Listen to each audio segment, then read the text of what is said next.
Hello student, कैसे हैं आप। नेक्सस एजुकेशन पॉइंट में आपका स्वागत है। हम हाजिर एक नई वीडियो के साथ। आज हम बात करेंगे MPSC 007 भारत में सामाजिक आंदोलन और राजनीति। इग्नू यूनिवर्सिटी टॉपिक है भारत में कृषकों पर वैश्वीकरण के प्रभाव। बताइए नहीं बच्चों, आपका जो किसान आंदोलन आता है उस आंदोलन के अंदर हम बात करेंगे। चलिए देखते हैं। आपको पता ही है कि अंग्रेजी शासनकाल में अंग्रेजों जो किसान थे हमारे, उनकी दयनीय स्थिति हो चुकी थी, क्योंकि अंग्रेजों ने किसानों का बहुत बुरा हाल कर दिया था। किसानों की ज़मीनें छीन छीन कर उन पर किसानों को मजदूरों के रूप में काम करवाया गया और भारत से किसानों से अधिक लगान प्राप्त किया। इसलिए किसानों की स्थिति जो थी बहुत बुरी थी और अंग्रेज सरकार ने किसानों की तरफ बिल्कुल भी ध्यान नहीं दिया, ना ही उनकी खेतों की तरफ ध्यान देते थे, ना सिंचाई व्यवस्था, ना बिजली। इसलिए उनकी जो स्थिति थी वो दिन पे दिन बिगड़ती चली गई थी।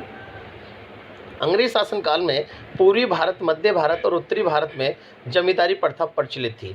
जमींदारी प्रथा के अंतर्गत जमींदारों को किसानों से लगान वसूलने का काम सौंप दिया गया, जिसके लिए सरकार ने उन्हें भूमि का मालिक बना दिया गया। सरकार को लगान के रूप में जो कुछ मिलता था उनमें से कुछ हिस्से को जमींदार वर्ग को दे देते थे। इस प्रक्रिया से जमींदारों ने किसान का अत्यंत शोषण किया। तो बच्चों, अंग्रेज शासनकाल जब आए थे, उन्होंने जब जमींदारी प्रथा को लागू कर दिया गया, तो जमींदारी प्रथा के अंतर्गत ये जो गांव की जो ज़मीनें थी किसानों की, जो अंग्रेजों पे थी, वो उन्हें जमींदारों को दे दी गई और हर जगह उन्होंने छोटे छोटे समूह, यानी 2-3-4 गांव का एक जमींदार नियुक्त कर दिया, 2-3-4 का जमींदार एक नियुक्त कर दिया। अब जमींदार का काम था अपने अपने एरिया से लगान वसूल करना, और वो लगान किसको देना? सरकार को। अंग्रेज शासनकाल को जमा करते थे। तो इस तरह से जो व्यक्ति अपना लगान नहीं देता पाता था किसान, उसकी ज़मीन छीन ली जाती थी। और इसी की डर से किसान क्या करता था, वो साहूकारों से कर्ज लेने लगा और साहूकारों ने भी उनका शोषण करा। क्यों? क्योंकि जब वो कर्ज लेते थे तो साहूकार उनकी प्रॉपर्टी के कागज, यानी या तो खेतों के या घर के पेपर, उनको गिरवी के रूप में रखना पड़ता था, जो भी उनका वैल्यू का हो। अब वो क्या करते थे, उसमें प्रॉपर्टी के पेपरों में भी साहूकार लोग बहुत ही धांधली करते थे। जैसे कि एग्जाम्पल के लिए, अगर कोई किसान है, उसके पास 10 बीघा है, उसने 10 बीघे के कागज रखवाए। अब वो क्या करता था साहूकार, वो 10 बीघे की जगह पर झूठे 5 बीघे के कागज बनाते और 5 बीघे अपनी तरफ। क्यों? क्योंकि उस टाइम जो किसान थे वो अशिक्षित थे, इसलिए उन्हें नहीं पता पड़ पाता था। इसलिए जब उनके पास लठेत भी होते थे, वो अगर किसान को पता पड़ता था कि उनकी 10 बीघे से 5 बीघे के झूठे कागज बना के दे दिए गए और 5 अपने पास, और उन्हें फिर क्या करता, किसान अगर उनका विरोध करता था तो लठेत उनकी साहूकार की तरफ से मतलब किसानों पर शोषण करते थे, तो किसान को दबा दिया जाता था। इसलिए जमींदारी प्रथा के बाद बहुत सारे एक के बाद एक प्रभाव पड़ने लगे और किसानों की दयनीय स्थिति होने लगी। तो ये किसान लोग चाहते थे कि वो अंग्रेज शासनकाल से छुटकारा मिल सके। अगर सरकार लगान लेती है तो सरकार को भी उनकी तरफ ध्यान देनी चाहिए। जमींदारों ने किसानों का अत्यंत शोषण किया, अतः जमींदार द्वारा लगाए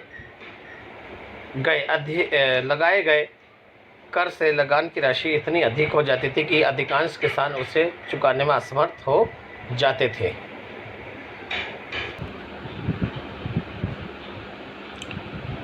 भूमि कर या लगान के अतिरिक्त किसानों को और भी कई प्रकार के कर देने पड़ते थे, जिनकी उनकी आर्थिक स्थिति पर बुरा प्रभाव पड़ा। इसके अतिरिक्त सूखा, बाढ़, प्राकृतिक आपदाओं के किसानों की फसल बर्बाद हो जाती थी, लेकिन फिर भी उन्हें लगान देना पड़ता था। कृषकों की दशा,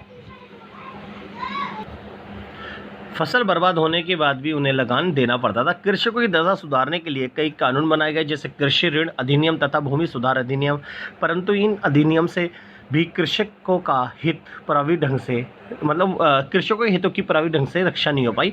अब देखते हैं भारत में किसान आंदोलन के स्वरूप क्या थे। जैसे इनका स्वरूप और लक्ष्य, जो किसान आंदोलन हुआ था उनका लक्ष्य क्या था, टारगेट, जैसे कि पहला जमींदारी और साहूकार के से बदला लेने की भावना, धार्मिक और सांप्रदायिक उद्देश्य से किए गए आंदोलन अर्थात अन्य सांप्रदाय बलों की अस्पृश्यता को समाप्त करना, एक विशेष प्रकार के फसल पैदा करने की मजबूरी से उत्पन्न दोष, जैसे कि नील की कृषि करवाते थे तो उन्हें बहुत ही ज़्यादा द्वेष था, राजनीतिक जागरूकता से उत्पन्न संघर्ष, सूखा पड़ने और फसल नष्ट हो जाने के कारण, स्वतंत्रता की बात कही, प्रमुख गैर राजनीतिक आंदोलन, सरकार का ध्यान किसानों की समस्याओं की ओर आकर्षित कराना जैसे लक्ष्य मौजूद थे। अब बात करते हैं विभिन्न किसानों के विभिन्न आंदोलन। पहला आंदोलन था तेलंगाना किसान आंदोलन। ये तेलंगाना क्या था, तो ध्यान से देखिए, ये तेलंगाना आंदोलन जो था ये 1946 से 51 के बीच में चला गया था, और ये तेलंगाना जो है वो आंध्र प्रदेश का एक क्षेत्र था।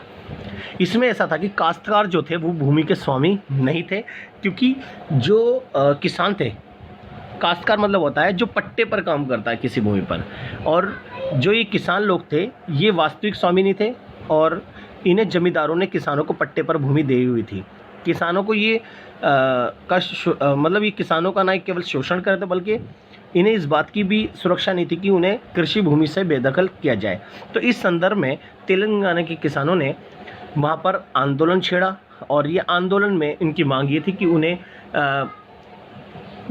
पूरी तरह उन्हें भरोसा दिलाया जाए कि उनको भूमि से बेदखल नहीं किया जाएगा, और उनके प्रति जो शोषण था उस शोषण को भी रोका जाए। ये तेलंगाना किसान आंदोलन था। अब बात करते हैं नक्सलवाड़ी किसान आंदोलन के बारे में। नक्सलवाड़ी किसान आंदोलन, ये नक्सलवाड़ी जो है एक जगह है पश्चिम बंगाल में। वहाँ पर एक 1967 में कानू सान्याल के नेतृत्व में एक आंदोलन हुआ था।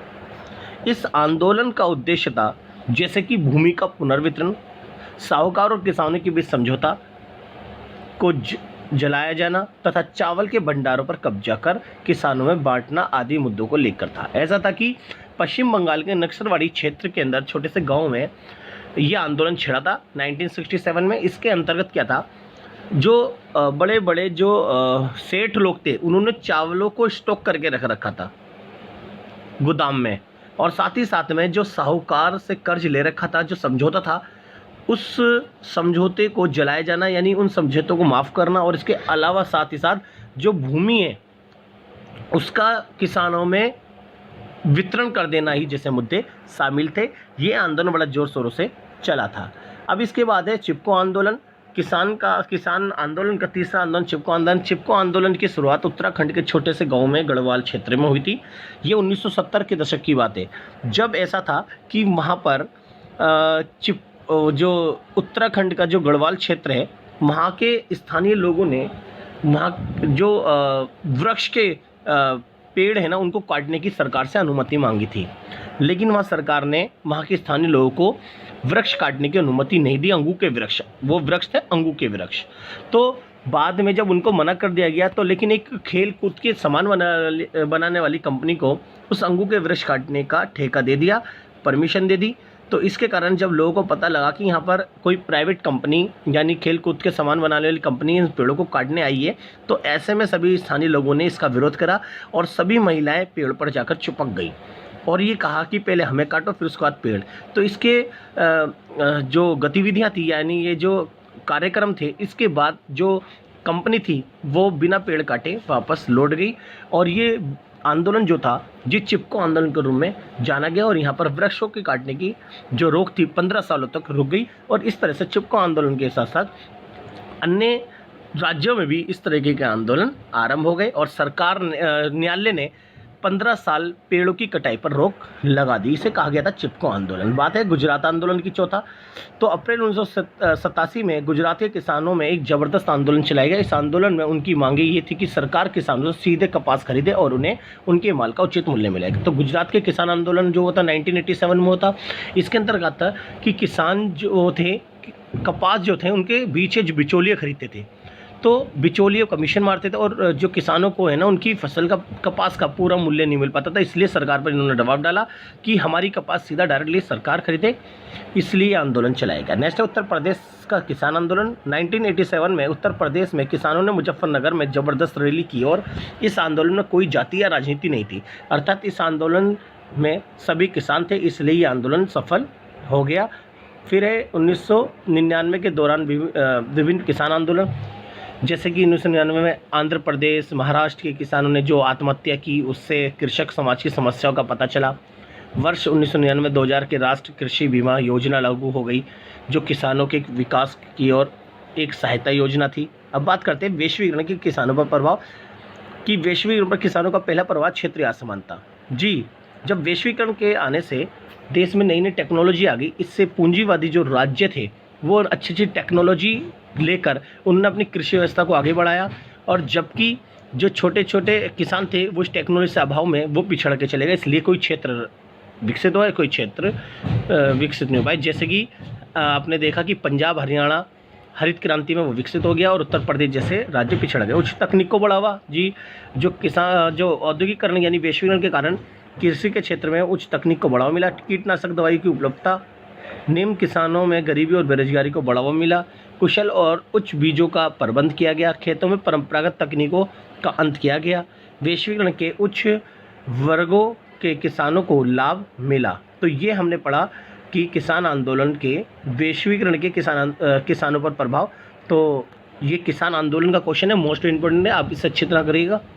अगर आपको हमारी वीडियो अच्छी लगी तो हमारी वीडियो को सब्सक्राइब करें, हमारी लाइक करें, सब्सक्राइब, शेयर, कमेंट करना ना भूलें।